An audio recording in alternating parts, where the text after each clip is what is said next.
All right, guys, welcome in. Episode number 10, New Wave Certified. I'm your host, John Larkin, and today I had the pleasure of interviewing a mental performance coach for athletes. His name is Gabe Rummel. He's based out of Cedar Rapids. He's had the pleasure of working with plenty of teams in the area, plenty of great athletes. And basically, you're just going to want to make sure you're tuning in, making sure that you're getting all these gems that he's dropping as far as how to perform on and off the field. And other than that, though, make sure you guys are commenting, you're liking, you're subscribing on YouTube. And make sure y'all leave me a review on Spotify or Apple and let me know what you guys think. Give me a 1 star, 5 star, doesn't matter. You let me know how I think we're doing. So shout out my producer, Darshan. Let's get this thing going. Yeah, kick us off and let us know what you got going on. Yeah, I think I'm here talking to you just because we're both helping out athletes' performance, different ways, obviously. But I got a business called The Athlete's Health, and I call it a mental gym, Phrenomic gym, helping athletes with their confidence, performance, and sports and life is really where I put that messaging out. But the anxiety, pressures, staying composed, and everything along the way. So yeah, absolutely. That's why we're here. Yeah. Well, again, thank you for joining us. What led you to, this path, of mental performance? Yeah, long story short, I won't go too crazy into it, but in high school and everything, I love all this speed stuff because my whole thing was to dunk. That was all I wanted to do, And so that was all I spent my time in high school, doing all this stuff. And I was like average of the pack, just a little better and everything. So I made it to state and everything, but I was a high performer. COVID came around my freshman year of college, and I got super sick with Lyme disease. So you talk about heart issues in some past episodes. I had my own heart issues. I got a big heart, congenital heart disease, I guess. And so I was really sick in the hospital for a couple of days with heart attacks, organ failures, you name it, because everyone thought it was Lyme disease or thought it was COVID because it was right when COVID started. So it got super bad. But then a couple months later, I'm in and out of hospitals, figuring out what's up. And then I come home and some family and friends either tried or did take their own lives. And so at that point, I was just like, all right, I got to figure this out. I know I'm physically sick and you can see it, you can take my blood. But with all of them, you couldn't see anything. And they were so much worse. They were down so much worse. So I spent the rest of the time, I was in a neuroscience lab at Iowa State, learning stress, tying it to exercise, nutrition. That was my degree, diet and exercise. And that led me to here, 2024.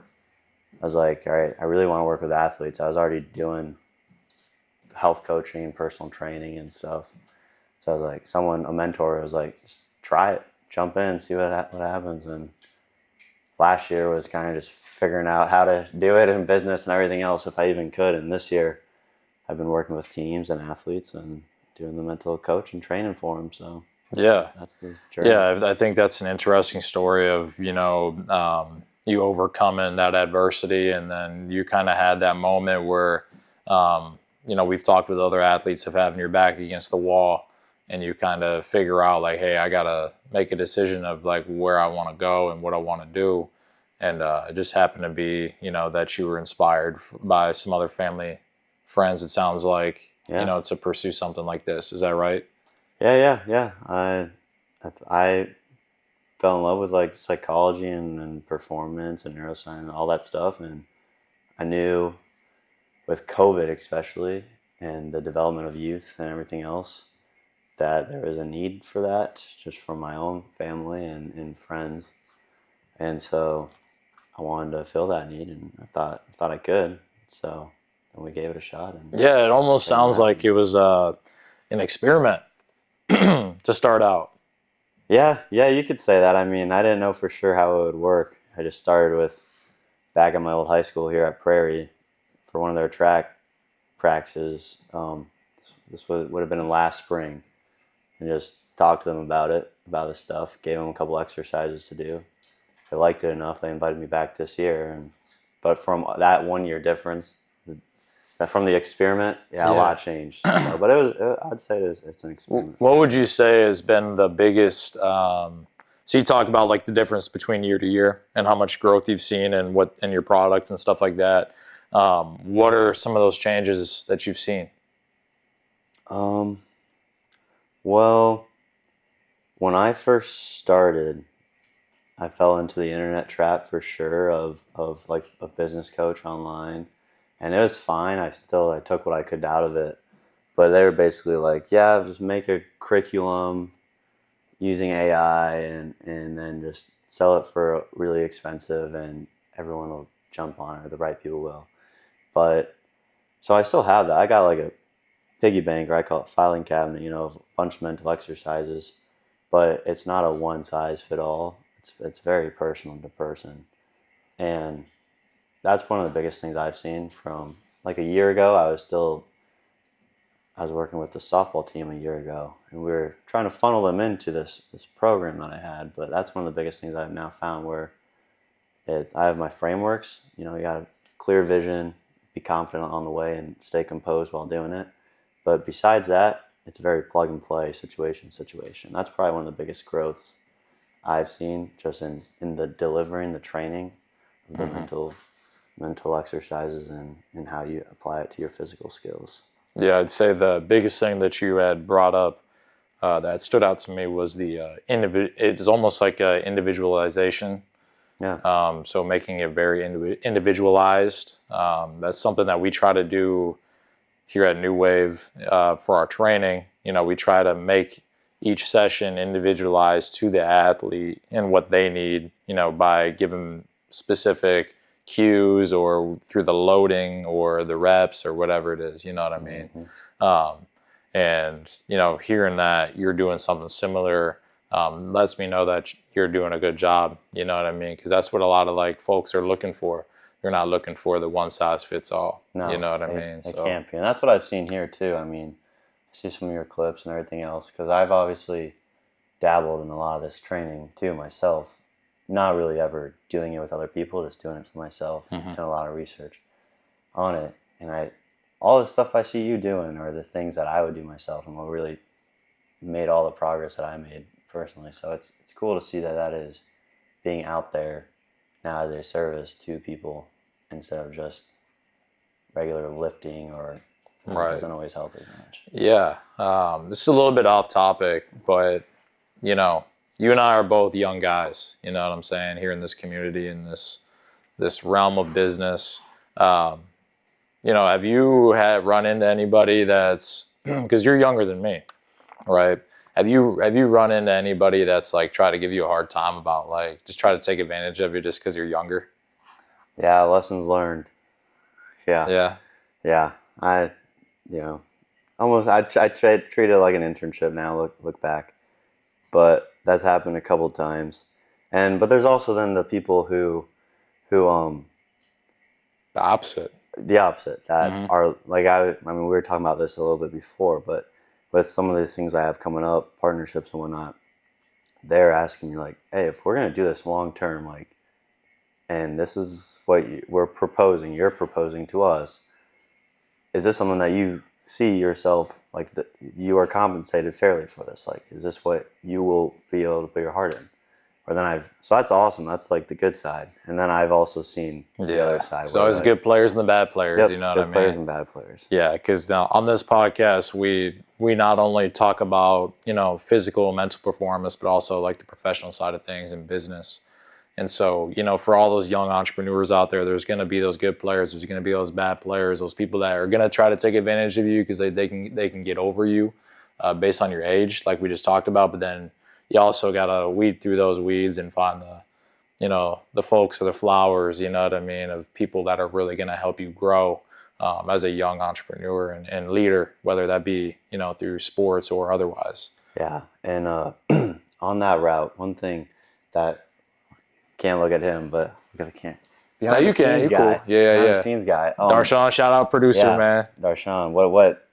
One thing that in that respect, because the other thing that a lot of parents see from when I'm working with their kid is the development that they get just turning into adult, like how they're taking way more responsibility. And one thing that I was going to talk about that I thought would be really good, because I had them on my podcast, and it was very similar to what Darshan was saying on your guys's of the life side, the marketing media side of the athletes and where they're trying to go. This guy I had on my show, he was in Vegas, but he's all about helping football players get recruited. And you got to treat it like a business, right? I mean, they really do too.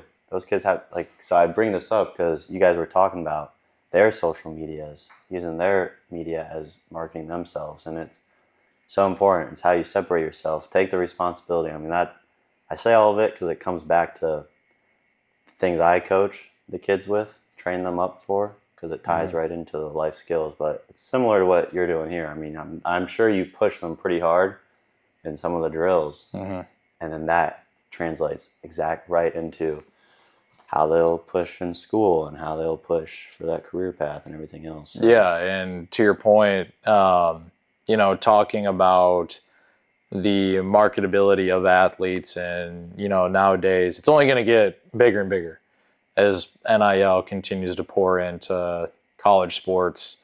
And I just saw someone, the number one receiver in Iowa, a high school kid, got an NIL deal. You know what I mean? So you're going to start seeing that. You know what I mean? And he got it high school. 4 in high school? Yeah. It's not 4 when he's in college? No, he's in high school. In high school? Yeah.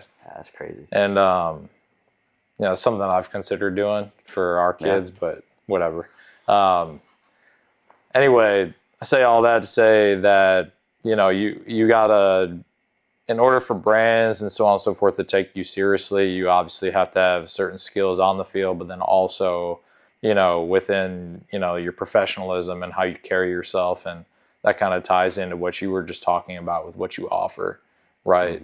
But yeah, just want to turn the page real quick and talk a little bit more about mental training. And, just before we go too far, help me understand, and for those who don't know, like, what is mental performance? Yeah, I mean, that's a great question. The way I explain it the best, because, you can look at it through a mental health lens, but I look at it through a mental performance lens and training lens. And that's why I have the frameworks of clarity, confidence, composure. That's more of a path where if you're lifting, and the very generic lifting is push-pull legs, I treat it somewhat as the same, where like clarity is going to be like your goal setting, vision, mapping out your steps of what you're going to do. Confidence is how you're going to go into the game confidently, your routines, doing pregame, during game, resets with it. That ties into composure of, okay, big moment, for the breathing, the physical cues, the thought process, that internal dialogue.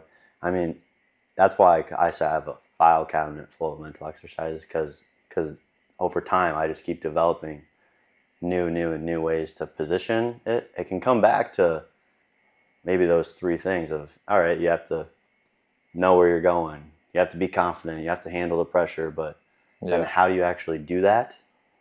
Because you can tell an athlete, oh, go to your Friday night game and just be confident in playing. But if they're matched up against a pretty good DB and they're getting hit off the line a couple of times when the game starts, are they going to be able to play confidently? They're going to be able to stay composed. Yeah. How do they actually do that then and get back? And that's ultimately what the mental training is when you know in practice or when you're by yourself that you can do it, if not the same, better than some of the top people that you're up against. But then when it comes to game time or the big moments, you just kind of go in the shell, or you just can't perform how you know you can. That is where this really comes in the most.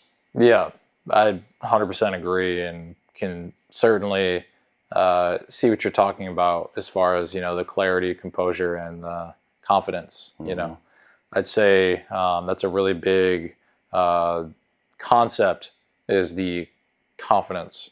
That is by far one of the number one things that I hear from parents that they're looking for in their athlete, is developing confidence.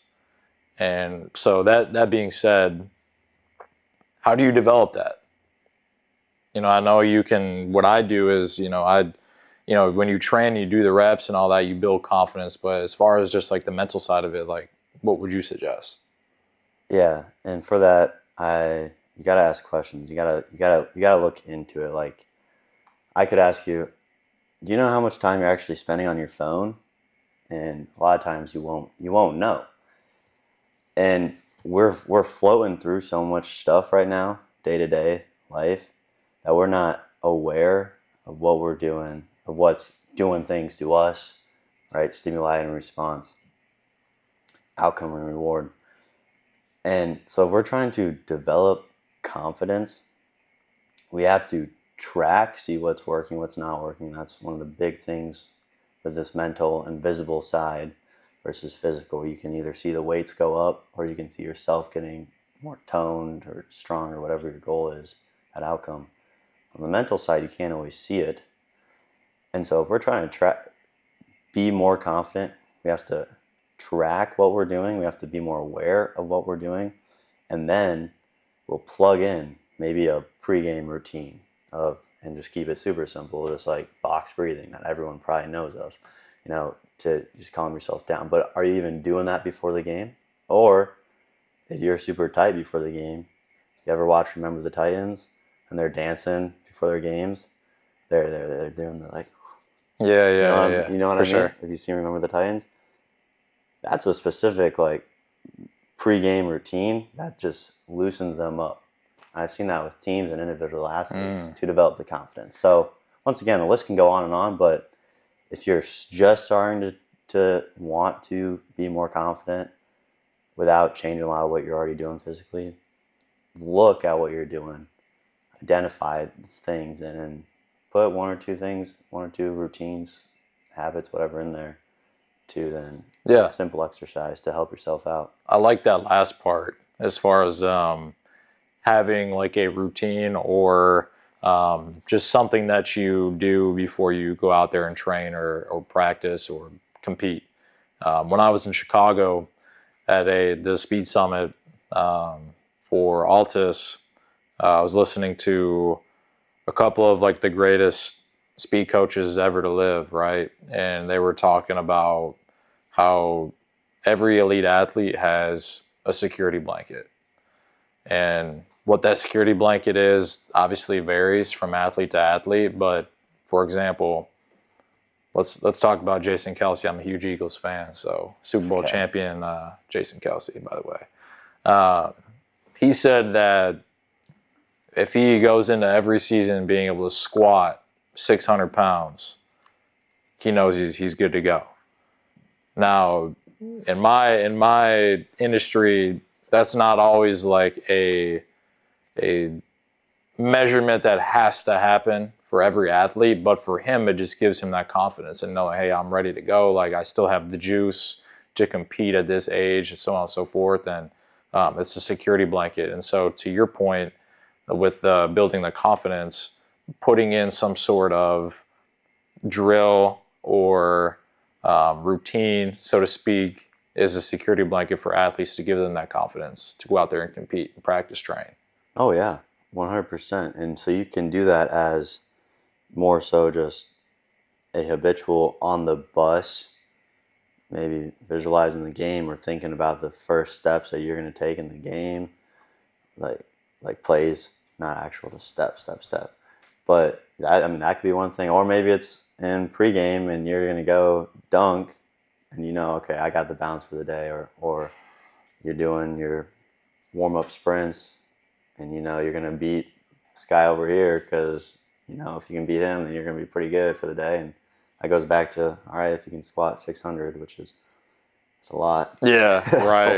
It's a lot and you're of weight. set for the season. So, yeah, like I said, endless ways. What I really like to do and do with the athletes is when we're one-on-one to figure out the specific ones that work for you. And if it's with the team, it's rather, all right, we give you a couple of them, and ideally this one works for you and that one works for you. But it's the discovery. Yep, it's the discovery. You can figure it out and find it for yourself. Yeah. So this is something that I've been really wanting to do, right? I've got a whole list of talking points and stuff like that we can go over and so on and so forth. But just so our viewers and athletes at home can kind of get an idea of like what it's like to work with you, can you kind of Run me through like maybe like 5 to 10 minutes of like training. Yeah. Let me think about it for a second here. But yeah, we definitely can. Are you saying are you going to role play? And are you doing for your specific? For me. For what you're doing now? Yeah. Yeah. I mean, hit me up with what are you trying to do as an outcome right now? Yeah, so let me just tell you like where my clarity is right now. Give me a little background. Yeah, so my clarity right now is because yeah, we don't I don't talk to you about your training at all, and we don't talk too much outside of here. So give me some background of what you're doing and everything. And yeah, so like I kind of talked to you earlier before we got started, we just wrapped up on a busy summer season. You know, I was working hella hours, you know, and didn't really have much time for myself. Some of the things that I really enjoyed doing that I would do for myself is going for like a 15-minute walk, you know, and just having conversations with God and stuff like that. That's what you've been doing during busy season? Or that's what I like doing in general. Okay. But when I do get the time during busy season, that's what I really enjoy doing. But I'm not really always able to do that. So I really enjoy that. But now that season's over, I've got a lot more free time to work on myself and obviously work on my business, not just work in my business as an entrepreneur. And so my clarity is I see that I've got 5 months before 2025 is over. And I have these goals of, you know, pushing my YouTube and pushing my social medias and scaling. And I have an income threshold that I want to make for myself and for my business and so on and so forth. And, you know, like that, I have those goals in mind. But yeah, that's kind of where I'm at. So are we doing mental coaching training for more life stuff or for physical stuff? Let's talk about lifestyle.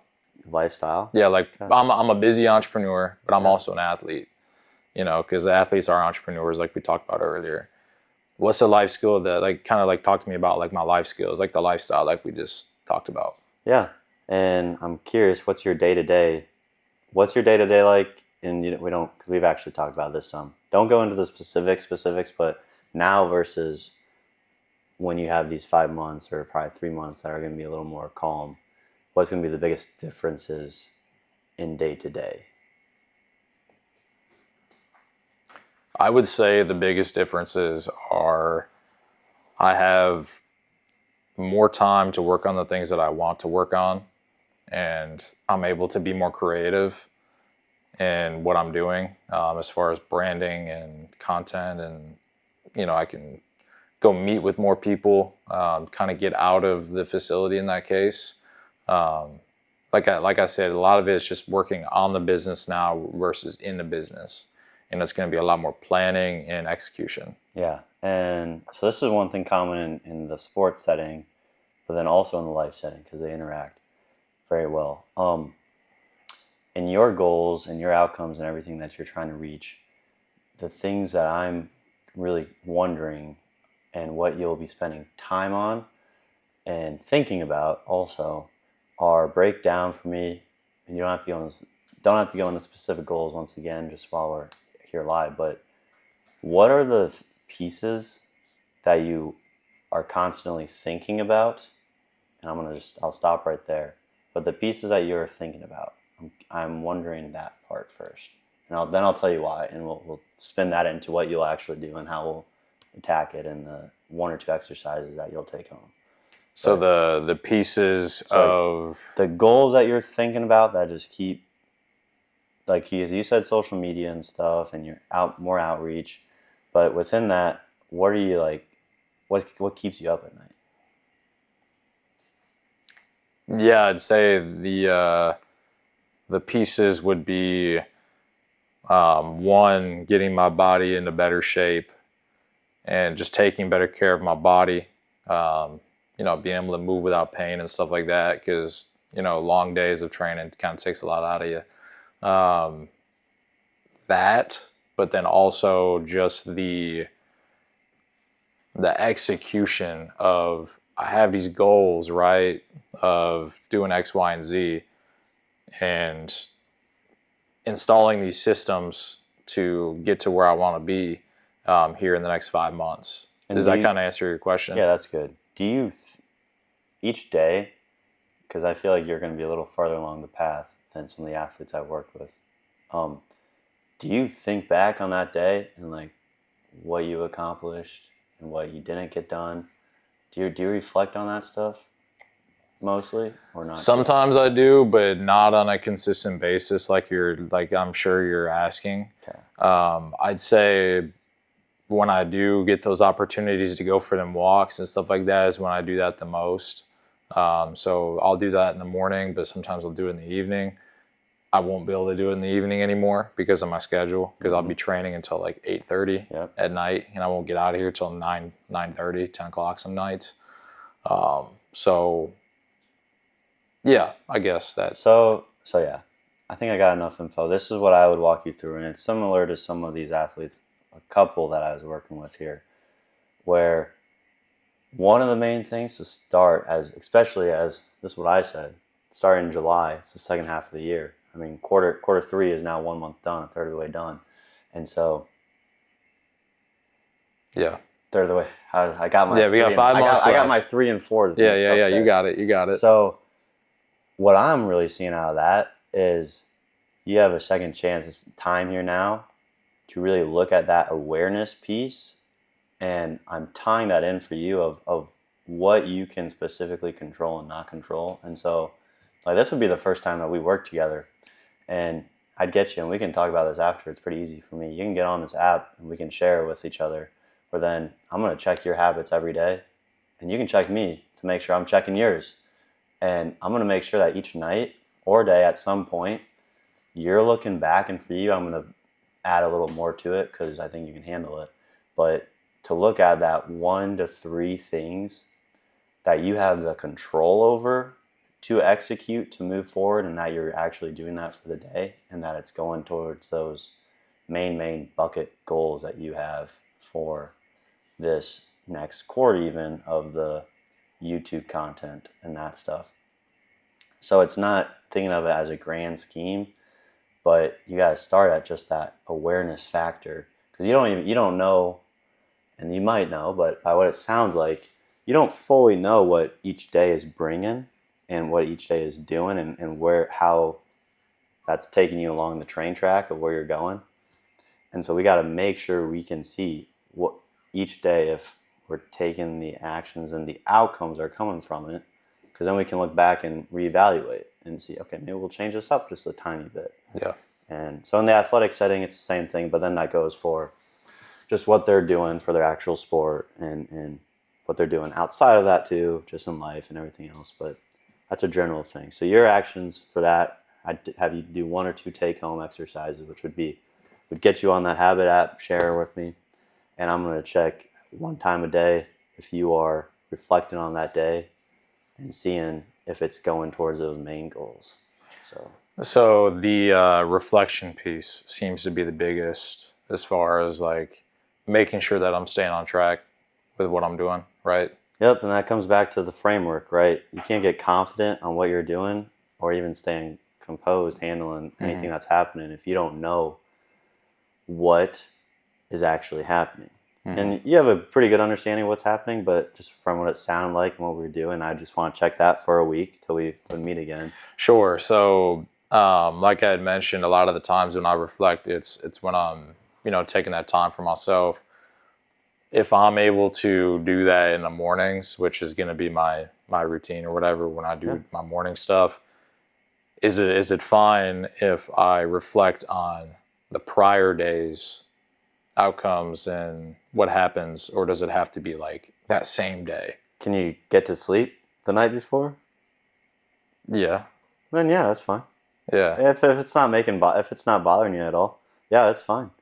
And then the only other thing I would say for that, if that's what we're going to act on and see how that helps out, well, I'm going to check, make sure you do it every day. Then I'd say just write 1 or 2 things down with it too.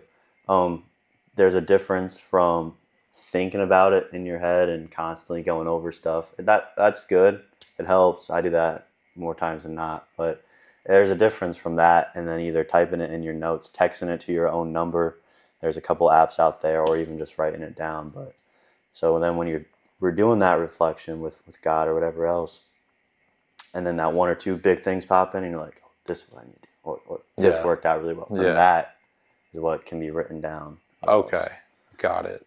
Yeah, I like that. Thank you. Yeah, that's where we'd start. And like I said, I threw a couple extra things at you. If it was with one of the athletes I worked with, and especially the first time, we probably would not do all the stuff, but I think you can handle. You already know the goals. You kind of walk through all that stuff. But that's where we'd start for that. For sure. Cool. Well, there you have it, guys. Man, there's a little sneak peek, man. I'm excited. Got me fired up, man. I was gonna say you're ready to be done with this now. You're gonna. I'm ready to get after it. I can see you got the thoughts ticking a little bit, which is. Yeah, I'm seeing myself doing it. You know what I mean? Like I'm visualizing what's happening, which kind of leads me into like one of my questions I had written down here was the power of visualization, and what are some types of techniques that you would use? Yeah. I think in regards to that, and I don't even always use the word visualization or meditation or anything, because it still has, it's like the mental health, it has a somewhat negative connotation to it. It doesn't really, but for some people, they're like, visualize. I don't need to do that. At least I've run across that with parents or stuff. And I feel like people think it has to be this grand thing. Like you have to sit down and lay down and just go in this trance. But it does not have to be that case. It can be 3 minutes and you're just sitting there walking through. Like I do it every night is when I do it before I go to bed. And if I'm praying some and then I'm visualizing the year, the next 5 years, the next day. But it can be as simple as just sitting there and seeing a couple steps ahead. It's like the game. And so to answer the question of some ways to do it or how to do it is it doesn't have to be complex or super long. It can be before a game. I'm going to have an athlete think about that first time they're at bat or actually seeing, and I have this exercise called VTO, where you're visioning it like a movie. Like I always use a Cars movie, where like you can see Lightning McQueen does it at the very start of the movie too, where you're seeing whatever it is you're trying to do, but you picture it like a movie in your head. It's a vision, okay? And then you got to go through the touch, the sensation of it too. So what does it actually feel like? So for any of the football players here or anyone else that you're working with before a game, maybe they're seeing themselves run the route, cut, juke out the DB, and then run into the end zone for the touchdown. Yeah. Like they can picture that in their head like a movie. That's what we have our receivers do. You got to have a plan of how you're going to execute. So they do that. They actually, while they're doing that, walk through the sensation, the touch. Maybe they're even going to do it. And then VTO, own means own it, especially here. I mean, you guys do all the reps of not just footwork and actual weightlifting and speed drills, but you do the motions of the routes that they'd run or anything else. So own it. How many times have you put in the reps for baseball and they're swinging because they're always one-on-one. You've swung a bat thousands of times. Like, just go out there and own it. And so that's a quick rundown of visualization. If you need that quick exercise to use VTO, vision it, touch it, own it. But you can do that before they go up to the plate. They walk through that, and it helps out a lot. I see some of the best athletes in our gym doing that. You know, I think about freaking receivers all the time. I show them a release or something like that. They see it, then they're in the line. It's not even their rep, but I tell them like get some mental reps. Oh yeah. You know, like you're not the one that's up at the time, but you're in the back of the line just walking through what you're doing, right? And then when it's your time, you go and you own it, right? Yeah. You brought up the movie Cars, right? You got me thinking of movies now. My favorite all-time movie is Happy Gilmore. Yeah. They just dropped number 2. Yeah. So, I mean, have you seen the movie? Yeah. Happy Place? Yeah. What are your thoughts on that? For the new one? I think it's pretty funny when the new midget guy comes out. That was a hilarious scene. Yeah. I don't remember the actor's name, but that was super funny. Yeah, but I know what you mean though. His happy place, go to it. Yeah. That comes from the essence or the thought of you get anxious and you get worried and you get in your head, and in Happy's case, he just gets PO'd, super mad, and you have to find a way to calm down. And so you can see, especially in the second one when he's had a couple drinks, he gets a little loose, right? He's not as tense, and he's seeing it, and you can see him take a couple breaths, and then he just goes and he cracks on the swing, and he hits his 450 drive. So that's a happy place. I mean, everyone's different. It's probably not just like his. Yeah. But yeah, it's a big one. I guess you brought up the overthinking and the anxiety. That's probably some of the bigger rocks that athletes have to push or overcome. How do they do that? What are your advice as far as dealing with the overthinking and the performance anxiety and so on and so forth? Yeah, once again, goes back to the awareness piece. We have to look at where exactly is it coming from? Are there scouts there and that's making you worried? Or is it just the matchup? Or are you coming from sickness? The list can go on and on. But where is the worriedness coming from? That performance anxiety, the stress. And then from there, we look at the ways to either find that happy place, Happy Gilmore, or improve the confidence with the pregame routines, in-game resets. The list can go on and on. If you want to give me an example, we could probably dive into it a little deeper. And I could give examples for that one instead of just saying the list is Yeah, no. Okay, gotcha. So I work with some volleyball players, and they have tryouts. They had tryouts recently for club teams. And if you know anything about club volleyball, which I'm slowly learning what that culture is like, there's a lot of pressure. Mm-hmm. And with that comes that performance anxiety of, oh, what if the coach doesn't think I'm good enough to play? Yep. That would be my example. Yep. And so I worked with a volleyball girl last year trying out for the club teams. And we were going through the same stuff because she was going to go to a new club team or a new program. And it was a more competitive one. And so more kids were trying out for it. So it had some worries behind it. But we walked through it and we look at, okay, what are you doing before the game or before the tryouts to prep yourself? What are all the actions that you've done for it? Not just for volleyball, but for your sleep. Are you eating before it? Are you going to do all the side things?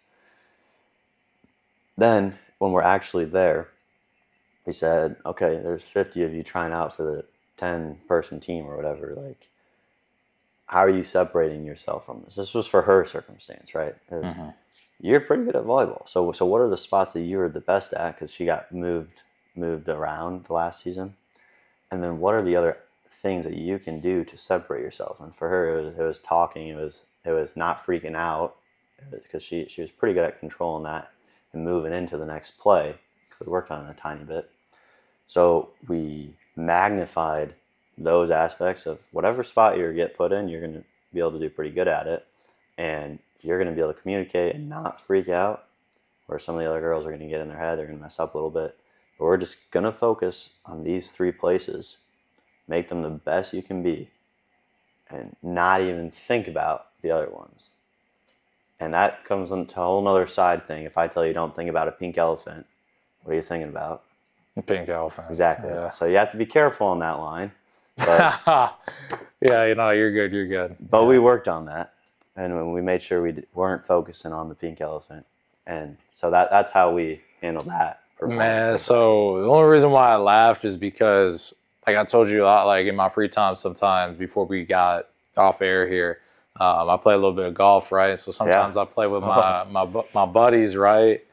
And we like to have a good time when we play. And every once in a while, like they'll say like right when you're getting ready to tee off or hit your shot, they say, don't think about something. Well, something stupid, something crazy. You know what I mean? And then it's like, well, shoot. Well, now I'm trying to focus on hitting the ball, and now you're telling me not to think about pink elephant. Yeah. Well, here I am. You know what I mean? Yeah. So I mean, that anxiety comes from like in that volleyball setting, funny. you miss up a serve or whatever, and then the next time you're up, a lot of times if you don't have the routines, the exercise to handle it, all you're thinking about is don't mess up the serve, don't mess up the serve, and then it messes up. So yeah. Sorry, I keep laughing because that shit's so funny, but. For the golf, you're golfing? Yeah, it's so stupid, man. It's you think don't hit the ball over by that tree and bunker, and then the next thing you know, that's where the ball's going to end up. That's where it ends up. It's like, but if I want to try to hit it to the green, then I mean, it doesn't always go that way. No. You know what I mean? But, that too. But that too. Yeah. So I guess just kind of wrapping up here, man. What is like one skill that you want every athlete to take away from working with you?